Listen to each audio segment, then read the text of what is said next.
that we got a glimmer, I think that's the proper word to use for what we were going to get out of Mason Rudolph if we were to move on from Ben and go to his era. I think that he had, some potential. And people like me, I got to admit, I owe Mason Rudolph a huge apology because I did not think he had it in him.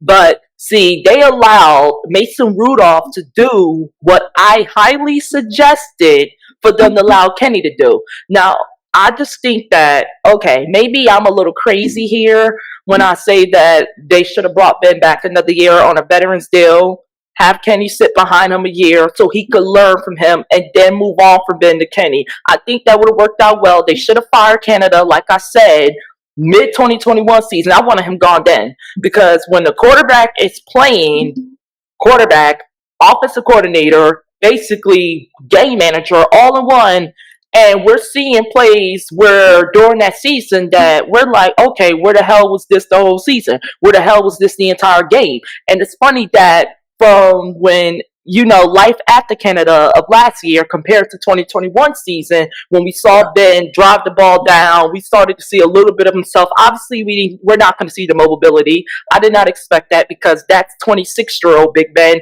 to 39-year-old Big Ben. That is over a decade of a difference right there. If you really thought you was going to see that version of Big Ben, then this reality that you wanted people like me who defended him during that time and told you who the issue was because the run game wasn't getting going. The offensive line wasn't getting going. The play calling was so predictable. It was ridiculous. I never played a game of football a day in my life. The most I played was backyard football, which is ironically what they label Ben's style of play. Backyard, why they called them Backyard Ben. And I just said, you know what? If I could sit right there on that screen and be like, we know what you're going to do. It's the same freaking 4 to 5 plays every game. Just imagine people who've been playing all their lives.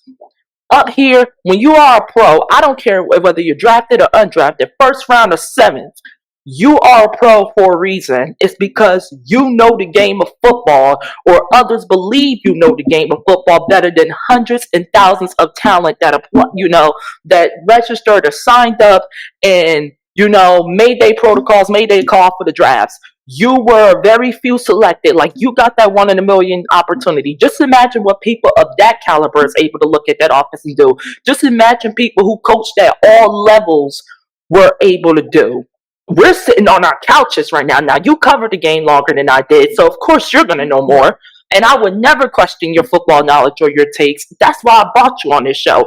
But you and I both have one thing in common. We could both sit on our couch or lay on our beds and be like, this is about to be a jet sweep. This is about to be a short throw. It was a miracle when we saw that ball go deep shot, but then we find out it wasn't Canada that called the play. It was either Roethlisberger or Pickett calling his own plays, or it was Sullivan behind him and Faulkner called the run plays because nothing worked. And I'm like, you know what? I wanted him gone mid-2021 season. They shopped him out of here mid-2023 season, which was 2 years too late because now you messed up Kenny's development, who was already a developing project to begin with. You took 2 years off in Najee's prime, practically wasted it. Now he's in a contract situation with the organization, which we're going to discuss a little more on the show. And now we're just getting back, or have a feeling we're getting back to something that we should have committed to 2021 season when we drafted Najee Harris, because that's why we drafted him. Yeah, you know what it is.